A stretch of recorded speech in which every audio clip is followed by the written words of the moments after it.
Right, time for a break. Up next on Asia First, the personal care market, is expanding robustly here in Asia, and India-based Wipro Unza is looking to be a top player in the region. We find out more on Coffee with the Boss.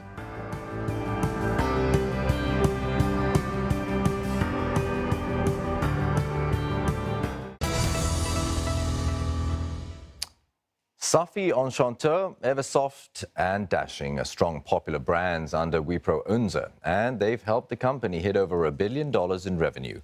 India-based Wipro has over 9,000 employees worldwide, with more than a third coming under the supervision of Kumar Chander. Now, the Wipro president for Southeast Asia, Middle East and North Africa is Lance Alexander's featured guest on Coffee with the Boss. Wipro Unza is a billion-dollar India-based multinational company. In the last 15 years, it's seen a 17-fold increase in revenue.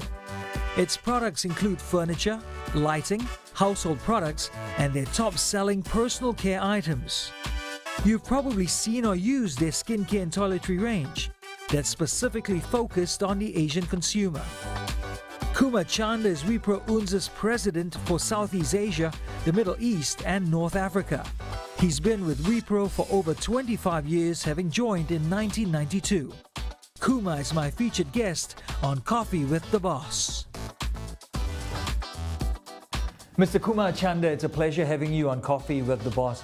We know Wipro Unza is a billion-dollar company, but you keep telling your staff to have that small company mindset. Why is that? So you've picked on a very interesting and favorite topic of mine.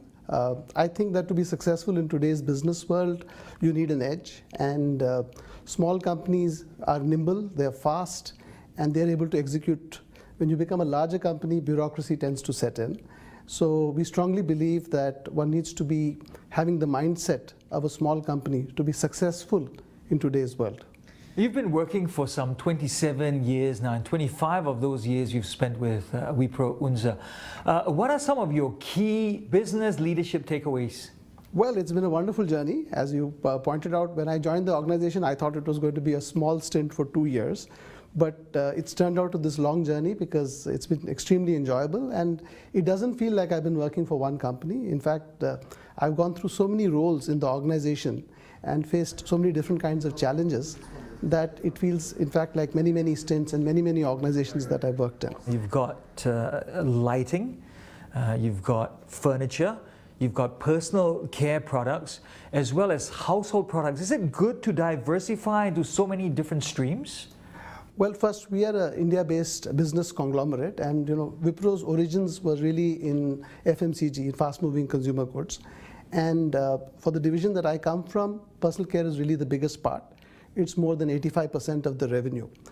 Since we're an India-centric group, we have some businesses which have grown well in India, which include our lighting business, which also has a dimension of consumer products because we sell in grocery stores and consumers pick them up just like they pick up a branded product. We also have some B2B businesses in India only, which is in lighting and in switches and in office furniture. But if I look at the international space, we're really very well focused on personal care. And so the international challenge is how do we grow through acquisitions. We have done 11 overall acquisitions, and most of them are in the international arena. We just announced one most recently, which is Splash Corporation in the Philippines, which is an $80 million business. And so it is with acquisitions and with organic growth that we are pushing our personal care agenda. In fact, you're targeting the halal market. Why is that? Well, that's again a very wonderful question. We think halal market is a wonderful opportunity today for marketeers because it's a big market. It's a market where consumers seem to be looking for something different and unique. And we have the credentials and credibility with our key brand Safi to deliver on that. The market itself seems to have grown because consumers are looking for solutions in personal care which match up to their faith. And when we launched Safi in Malaysia, that's our core market, Safi is arguably the world's largest halal personal care brand. And it's reached that position by making wonderful products, by innovating, and also being halal. So halal has many aspects of constraints it puts on the products. For example, our products do not contain alcohol. our products do not contain anything of animal origin. So if you ask me, it's like a position slightly superior to what the Shariat asks for. And that's what sort of gives the brand credibility. Each one of the ingredients is sort of chosen well. Our factories are halal certified. And therefore, the ecosystem that we've developed. If you come to our offices, it's very interesting that the employees have to sign an undertaking that they will keep the office space also halal. They can go outside of an office and consume non-halal products because we have employees of many ethnicities. But the office place itself, where we have the halal factory, has to be kept halal as well. Is there a business model that you're following? A lot of people aspire towards certain business models. Is there one that you're aspiring towards? Is P&G, Procter & Gamble, maybe something that you like to move towards? So we like to think that our vision is more unique, and we like to charter and set a course for our own destiny. But in terms of where we want to head, I think yes, we would like to be in the top 3 players in personal care as far as Asia, Africa goes. These are the markets that we are focusing on. And we are not there yet. We think that over the next 5 to 7 years, we can make a play to be amongst the top 3 in personal care in Asia. We are already number 2 in Malaysia. We think that within the year, maybe we can strike for the number 1 spot in Malaysia. If you look at Vietnam, we're a number 3, but we think we can move to the number 2 spot within the next 1 to 2 years. So like this in every country that we're operating, we are trying to move up our goals so that overall across Asia, we can achieve this position. And that's where this latest acquisition that we've done in the Philippines makes sense. Philippines is the 3rd largest market for beauty and personal care within Southeast Asia, and we were not present there. It was a big gap in our portfolio. We were always strong in Malaysia, in Vietnam, in Indonesia. We even had a presence in China and the Middle East. But Philippines was like this big gap. And we're very thankful that we've been able to do this acquisition of Splash Corporation, which is now giving us an entry into the Philippines market as well.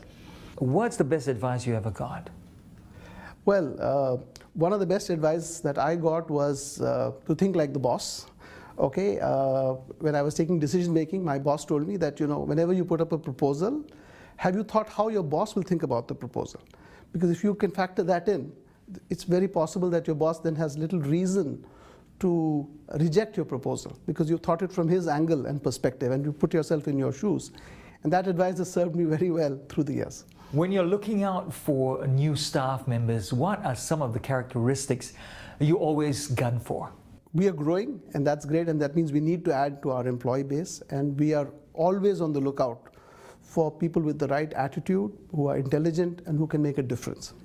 So if you ask me, the one thing that I'm looking for is a spark. Which suggests that the person is very achievement oriented, wants to make a difference to what they're doing. Skills can be taught. It's very difficult to teach a person an attitude. So we look for attitude in wherever we're hiring, and that sort of pays itself off. An entrepreneur mindset helps because as an organization, we're very entrepreneurial. As I said, we like to work like a small company. So if we can get people who want to be entrepreneurs within the company, almost like entrepreneurs, they are very successful at Wipro. Do you tell your employees to always take a risk? Yes, I think it's important that employees have to take a risk. What we say is you can make mistakes, but don't repeat your mistakes. Repeating a mistake is foolishness. Doing a mistake is a learning. Mr. Chander, it's a pleasure having you on Coffee with the Boss. Enjoy a cup of coffee, sir. Thank you so much, Lance. Cheers. Some wise words there from Kumar Chander, the president of Wipro Unza for Southeast Asia, the Middle East and Africa. They're talking to Lance Alexander. And if any of you know of any other